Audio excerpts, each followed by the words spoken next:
Continuamos y recibimos ya a Javier de la Cruz, nuestro pintor favorito. Muy buenas tardes, Javier. Buenas tardes, Siré. Gracias por estar con nosotros una vez más y vamos rápidamente para hablar porque si no nos quedamos sin tiempo. Hoy hemos tenido el programa así, hemos ajustado con muchas cosas, así que vamos a hablar de Paco. Paco Hernández. De Paco Hernández. Paco Hernández es uno de los pintores más singulares que ha dado la pintura española en el siglo pasado. Bueno, visitamos la exposición que se ha organizado en la Fundación Unicaja, la Plaza del Obispo, pero bueno, por el tema de los carnavales y tal, vamos a comentarla ya todo lo pasado. Es una exposición que ha sido muy interesante, muy emotiva, porque muchos de los fondos son familiares, ¿no?, de los hijos, y han editado este precioso catálogo. Así que, en fin, dar las gracias al trato recibido por parte de la Fundación Unicaja, por el Departamento de Comunicación y de la misma familia, ¿no?, por la misma familia, e invitar al público, antes de que nos enrollemos con otros temas, que visiten el museo que Paco tiene, Paco Hernández, en Vélez, Málaga. En Vélez, es muy Málaga. Interesante, sí. Y bueno, vamos a comentar una pequeña anécdota para que el público sepa del tamaño de este artista tan peculiar, ¿eh? Cuando tenía como 17, 18 años, una cosa así, Dalí, Salvador Dalí, el famoso Dalí, dijo en una entrevista que en España solo había dos pintores que sabían dibujar realmente. Uno era él, que era muy modesto, siempre Dalí. Sí, digo yo, que modesto. Y el otro dijo, y un joven del sur, de Málaga, que se llama Hernández, y hablaba de Paco Hernández, ¿no? Porque tenía y la verdad, ¿no? Hombre, no que fuesen los únicos dos que sabían dibujar, pero el dominio de Paco Hernández del dibujo es un dominio portentoso que ha marcado toda la evolución en su obra, ¿no? Esa exuberancia a la hora de abordar temas del tamaño. Mira que ese es otro de los rasgos que han caracterizado su obra, y es el uso del escorzo, porque él ha tenido mucha influencia de la pintura renacentista, que daba mucha prioridad, en fin, al uso de la perspectiva, a los escorzos, y eso ha marcado toda su obra. Ese es un retrato muy bonito de su mujer. Él era un hombre muy familiar y ha pintado a su familia repetidas veces, también a amigos, ¿no?, porque pintaba de manera compulsiva, o sea, era muy productivo. Pero la familia lo pintaba mucho, y ahí ha sido la exposición, un sitio precioso, en la Plaza del Obispo, en el Palacio del Obispo, y en un enclave, vamos, a la altura del artista, ¿no? Una exposición muy bonita.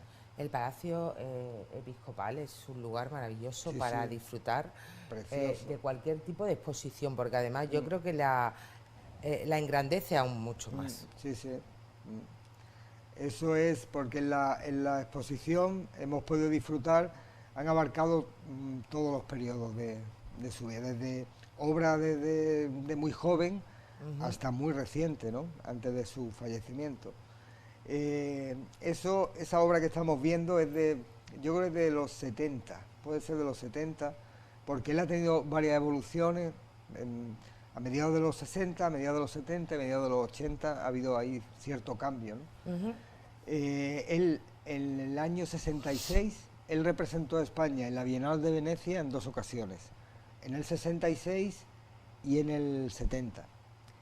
En el 66 fue con una obra que se llama Tríptico de Venecia, que en mi opinión es una de las mejores obras de la pintura española del siglo XX, ¿no? Y es paradójico que en Málaga haya incluso gente, pintores o aficionados a la pintura, que no la conozcan, ¿no? Ese es un dibujo que hizo de joven, está doblado, pero llamó mucho la atención en su día a Antonio Parra, que había tenido una galería de arte en Venecia, y se hizo marchante de él, ¿no? Y el museo de él, dices tú que está en Vélez, Málaga, porque sí. él vive allí. Sí, él nació en Melilla en el año 32, pero se vino a Vélez, Málaga en plena guerra civil, y, en fin, él luego se vino a Málaga porque obviamente vivía de pensión aquí. En Málaga había un desarrollo económico mayor, mayores clientes, ¿no? Y en el 55 hizo una exposición que fue muy sonada en Málaga, le dio un prestigio enorme y el padre en fin, que él le animó a irse a Madrid a estudiar, se fue con una pensión de la Caja de Ahorros de Málaga, de 1000 pesetas mensuales de la época, que era un montón. 1000 pesetas era bastante, dinero, era bastante. Y para que veas, a pesar de ese dibujo, eso está doblado también, ha salido doblado. A pesar de ese dibujo portentoso que tenía, en el examen de acceso a Bellas Artes suspendió el primer año. Oh. Suspendió porque el examen le pedían 5 centímetros más, ¿no? Así que, curiosamente, el Dalí que lo mencionó le ocurrió lo mismo, lo suspendieron por el tema del tamaño. Madre mía, no hay luego para que ustedes vean. Así que... El tamaño no es lo importante. Hombre, importa bastante, yo creo que sí. Yo creo que sí. Es que me la has puesto a tiro, Gaby. Oye, sí, está doblado, ¿no? Sí, han salido doblados, sí. Claro, sí. Es que yo creo que es que la imagen estaba así, ¿no? Bueno, yo lo he mandado, yo creo que estaba recta. No sé, bueno, no pasa nada. Se ha sobreentendido. Sí, sí. Es el cartel de la feria que hizo en el 2008. Ha hecho, sobre todo hay que destacar, además del rasgo de dibujante, hizo un montón de murales. En Málaga casi podemos tener una ruta de los murales. Mira, esa obra del 54, creo recordar, de la exposición esa que tanto prestigio le dio aquí. Ella era muy joven. Perdón, que estoy como tú. Estás como yo. Que hay murales repartidos, hay en Cómpeta, en Nerja, aquí en Miraflores. Mira, este es el Tríptico de Venecia. Esa es una obra monumental, es una obra maestra. Una de las mejores obras de la pintura española del siglo XX, sin lugar a dudas, y hay gente en Málaga que no lo conoce.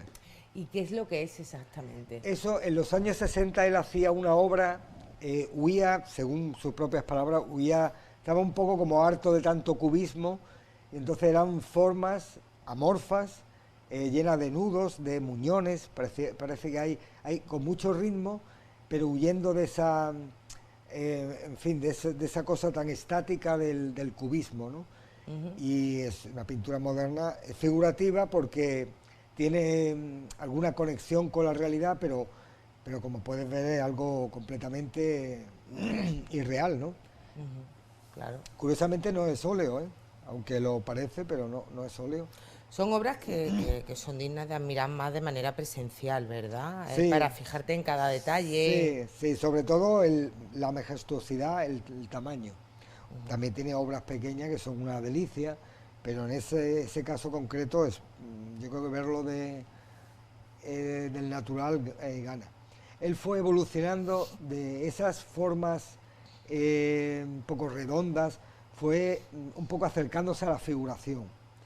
Y eso de final de los 70, mediados de los 70, quiero recordar. Y acabó, pues, a mediados de los 80, haciendo una pintura mucho más mediterránea, llena de metáforas y mucho más entendible, entre comillas, ¿no? Con un lenguaje mucho más figurativo, ¿no? Aquí están los retratos que tú comentabas antes, ¿no? Sí, es que él ha pintado mucho, ha hecho muchos retratos porque tenía un dominio del dibujo que era portentoso, vamos. Eso, Enrique Castaños, que es uno de los críticos más importantes que ha habido aquí en Málaga, en el 2010, creo recordar, escribió un artículo en El Sur que era uno de los mejores dibujantes de España e incluso de Europa, ¿no?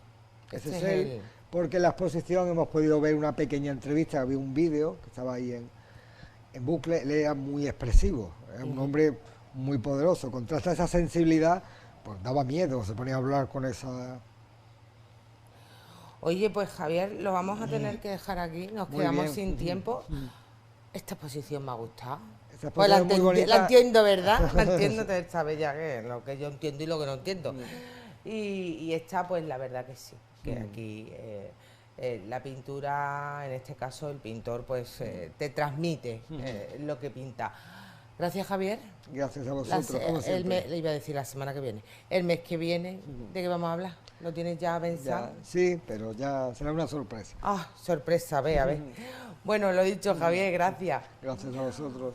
Bueno, señores, hasta aquí nuestro objetivo de Málaga, perdón. Les dejo como siempre con mi compañero David Morales y los informativos de esta casa. Nos vemos el viernes en Distrito 29, que vamos a hablar pues del barrio donde está situada nuestra tele, El Molinillo.